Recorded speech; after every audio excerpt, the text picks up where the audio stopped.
guys, this time we're looking at a really interesting switch design from Digitran that I'll be showing in a review this week as well, Digitran Golden Touch. When you think of capacitive switches, three things will likely come to mind: the buckling springs of the IBM Model F, Topra's capacitive rubber dome switches, and foam and foil switches.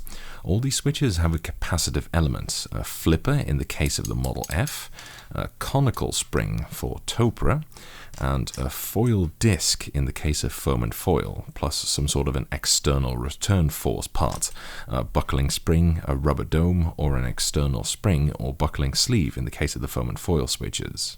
But some of you, particularly those who are familiar with Fujitsu leaf spring switches, about which I also did a teardown ages ago by the way, may have been wondering, can't you just use a leaf spring as a capacitive element? And the answer is exactly what this switch is. It's a Z-shaped leaf spring based on copper or some other similar metal that kind of accordions inwards, and its proximity to the capacitive pads on the PCB below is sensed, presumably by an oscillator, as an analog signal and converted to a digital on-off switch by use of a Schmidt trigger.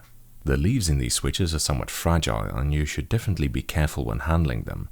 They have a small tapered bit at the top, which is where it pushes against the slider, but this doesn't exert enough upwards pressure to really act as a return spring, so there is also an external coil spring around the slider to prop it back up.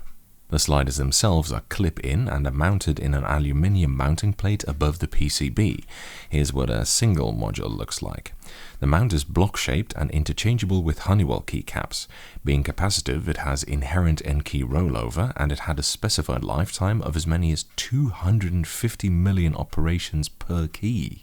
Overall, it's an interesting midway between capacitive buckling springs, Fujitsu leaf springs, and Topra, although it's so old, from the 1970s, that it really stands out as a design of its own. It consists of just 4 parts: the plunger, the switch base, a coil spring, and the leaf spring. That's it for this video, guys. See you in the review coming this Saturday.